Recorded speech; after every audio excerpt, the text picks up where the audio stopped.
허락하신 하나님의 말씀은 요나서 3장 1절로 10절까지 말씀입니다.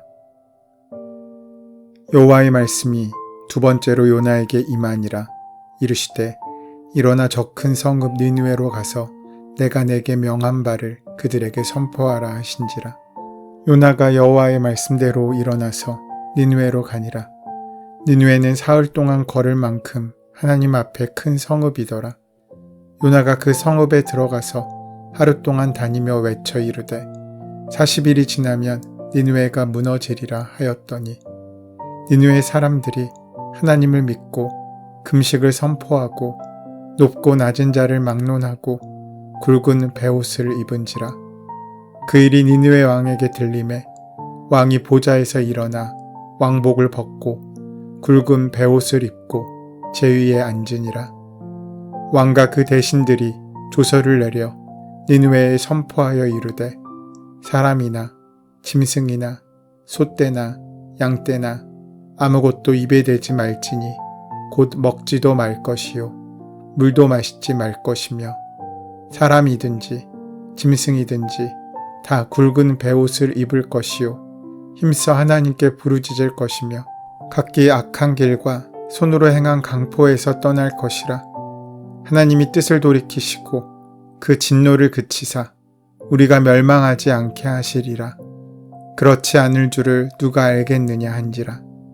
하나님이 그들이 행한 것 곧 그 악한 길에서 돌이켜 떠난 것을 보시고 하나님이 뜻을 돌이키사 그들에게 내리라고 말씀하신 재앙을 내리지 아니하시니라. 요나서는 선지서임에도 불구하고 설교가 아닌 요나의 이야기를 들려주고 있습니다. 성경 가운데 하나님과 예언자가 이렇게 대화를 많이 하는 장면은 어디에서도 쉽게 찾아볼 수 없습니다. 그리고 이 대화는 하나님의 말씀이 어느 날 요나에게 임한 것으로 시작되었습니다. 니느웨라는 큰 성에 가서 그 성의 죄악이 여호와 앞에 상달되었다는 사실을 전하라는 것이었습니다. 그것은 하나님의 심판이 다가왔음을 전하라는 의미였습니다. 요나는 선지자입니다. 하나님의 말씀을 대언하는 사람입니다. 그러하기에 그는 마땅히 아멘이라고 대답하고 그 말씀에 즉각 순종해야 했지만 그런데 요나는 다른 행동을 합니다. 예언자 요나는 하나님의 말씀을 거절한 것입니다. 왜 선지자인 요나가 하나님의 말씀에 순종하지 않은 것입니까? 그가 전해야 할 심판의 메시지는 무엇이었습니까? 심판은 정해진 일이었고 요나는 이방 민족인 니느웨 백성에게 이 심판을 선포하는 것이 하나님께서 그에게 맡기신 사명이었습니다. 그러나 요나는 이것조차 말하기도 싫었던 것입니다. 하나님께서는 그들의 구원이 아닌 심판을 전하라고 말씀하셨습니다. 그런데 요나는 이것조차 말하기 싫었던 것입니다. 그래서 요나는 하나님이 말씀하신 니느웨가 아닌 다시스로 도망칩니다. 다시스는 하나님께서 맡기신 사명지인 니느웨에서 가장 먼 곳입니다. 왜 이렇게까지 합니까? 그것은 요나의 마음 가운데 있던 니느웨를 향한 적개심이 하나님의 말씀의 사명보다 더 크게 다가왔기 때문입니다. 니느웨는 아시리아의 수도입니다. 그 당시 고대 근동의 패권국이었던 아시리아는 호전적인 민족이었고 정복한 지역에 자비가 아닌 잔인한 폭력을 행사했습니다. 북이스라엘이 바로 이러한 치욕을 당했고 사마리아는 그렇게 부정한 땅이 되어 버려졌습니다. 아시리아는 요나의 나라, 북이스라엘과는 철천지 원수가 된 것입니다. 그런 원수의 나라인 아수르가 그들의 죄 때문에 멸망하게 되었다는 것은 그에게 또 하나님의 택하신 백성인 이스라엘에게는 잘된 좋은 소식입니다. 그런데 만약에 혹시 하나님의 심판을 전했다가 그들이 회개라도 하면 어떻게 합니까? 하나님께서는 당신의 뜻을 돌이키시는 분이시기에 그들이 회개만 하면 심판을 면하게 될지 모른다는 걱정이 앞섰던 것입니다. 그래서 요나는 하나님을 거역하기로 마음먹게 된 것입니다. 요나는 분명 당대의 예언자이고 선지자였습니다. 하나님께서 친히 나타나셔서 그에게 사역을 명령할 정도로 준비된 사역자였던 것 같습니다. 하나님의 말씀을 듣지 못하는 것이 아니라 하나님의 말씀을 들었음에도 나의 관점이 하나님의 관점을 수용하지 못했다는 것이 요나의 문제였습니다. 그들은 하나님의 백성을 능멸했고 예루살렘을 노략질한 사람들 아닙니까? 그런데 그런 그들에게 가서 회개하라는 말씀을 전하라고 하는 그 명령을 도저히 이해할 수도 받아들일 수도 없었습니다. 그래서 요나는 배를 타고 가장 먼 곳으로 도망하게 됩니다. 사실 우리에게도 이런 요나와 같은 불순종의 모습이 남아 있습니다. 하나님의 말씀에 순종하는 것 같지만 만일 하나님의 생각이 내 생각과 다를 때 우리는 하나님의 사명을 거절하는 경우가 더 많지 않습니까?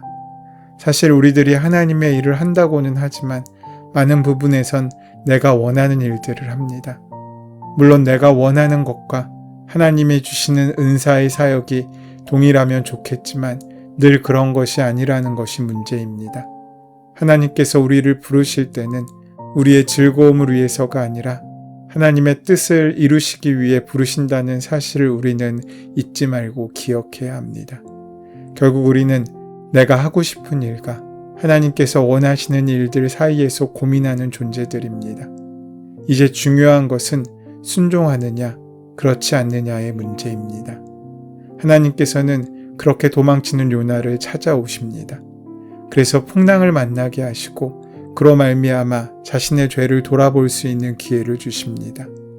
니느웨로 가라고 하신 하나님의 말씀에 불순종하고 다시스로 가려고 했던 요나 선지자는 결국 바다에 던져졌고 하나님께서는 예비하신 물고기를 보내셔서 그 뱃속에서 그는 사흘간 머물게 됩니다. 그렇게 자신을 돌아보고 기도하며 감사의 마음을 회복하여 하나님께서 정하신 시간이 지나자 하나님께서는 물고기에게 말씀하셔서 요나를 토하게 하셨습니다.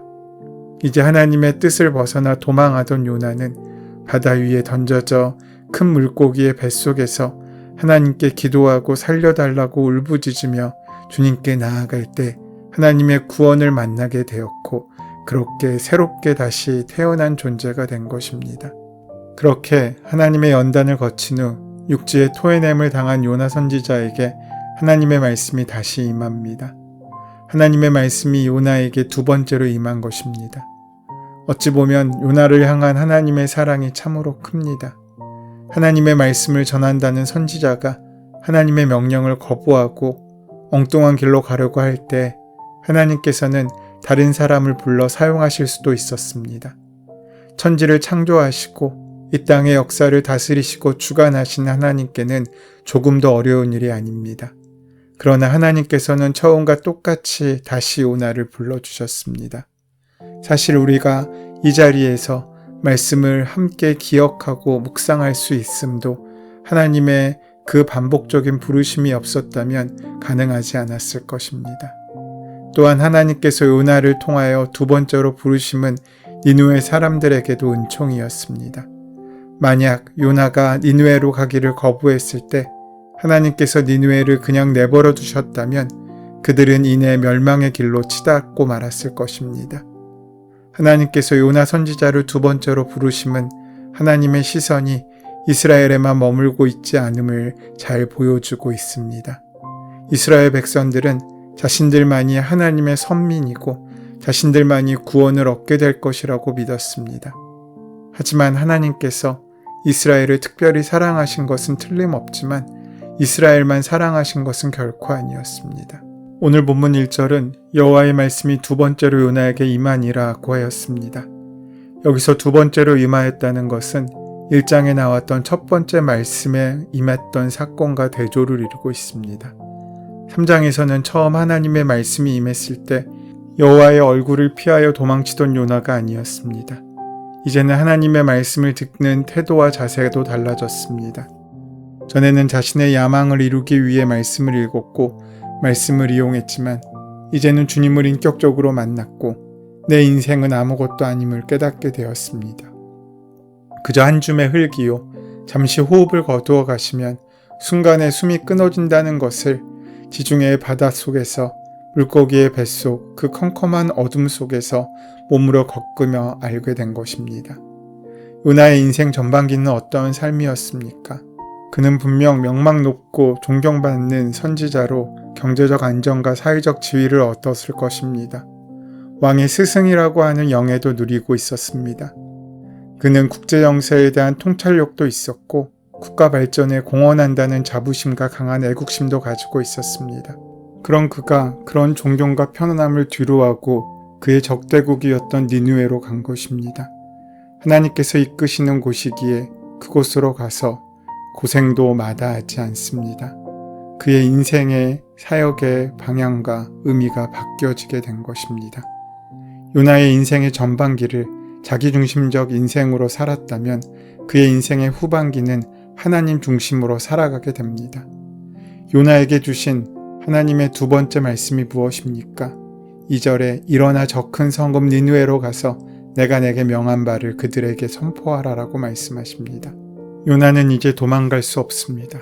여전히 싫지만 저들에게 회개하란 이야기를 하는 것조차 귀찮지만 그는 하나님 말씀에 떠밀려 니느웨로 들어가게 됩니다. 요나서 3장 4절에는 이런 요나의 모습이 기록되어 있습니다. 요나가 그 성읍에 들어가서 하루 동안 다니며 외쳐 이르되 40일이 지나면 니느웨가 무너지리라. 니느웨는 그 당시 패권국인 아시리아의 수도인 만큼 아주 큰 성이었습니다. 성인이 3일 동안 돌아다녀도 다 돌아다닐 수 없을 만큼 큰 도시였습니다. 그는 40일이 지나면 니느웨가 무너진다고 이야기하면서 그저 하룻길만 갔습니다. 사흘 동안 돌아다닌 것이 아닙니다. 그는 억지로 마지못해 하나님의 메시지를 전하고 있는 것입니다. 최선을 다하는 것이 아니라 하나님이 말씀하셨으니 어쩔 수 없이 최소한으로 그 말씀을 전하고 있습니다. 들으려면 듣고 싫으면 관두라는 심정이었던 것 같습니다. 요나가 기대하고 예상한 것은 이들이 이 메시지를 듣지 않았으면 좋겠다. 그래서 이 백성이 망했으면 좋겠다라는 것이었습니다. 열정 없는 그의 외침에 반응할 사람이 있으리라고는 기대할 수 없는 상황이었습니다. 그런데 참으로 놀라운 일은 그 백성들이 그 말씀을 듣고 회개하기 시작하였다는 것입니다. 요나 선지자가 마음을 다해 열정적으로 메시지를 전하지 않았음에도 불구하고 니느웨 사람들이 회개를 시작했습니다. 굵은 배를 입었다는 것은 슬픔을 표현하는 일이며 재에 앉았다는 것은 철저하게 회개하기 시작했다는 것을 보여줍니다.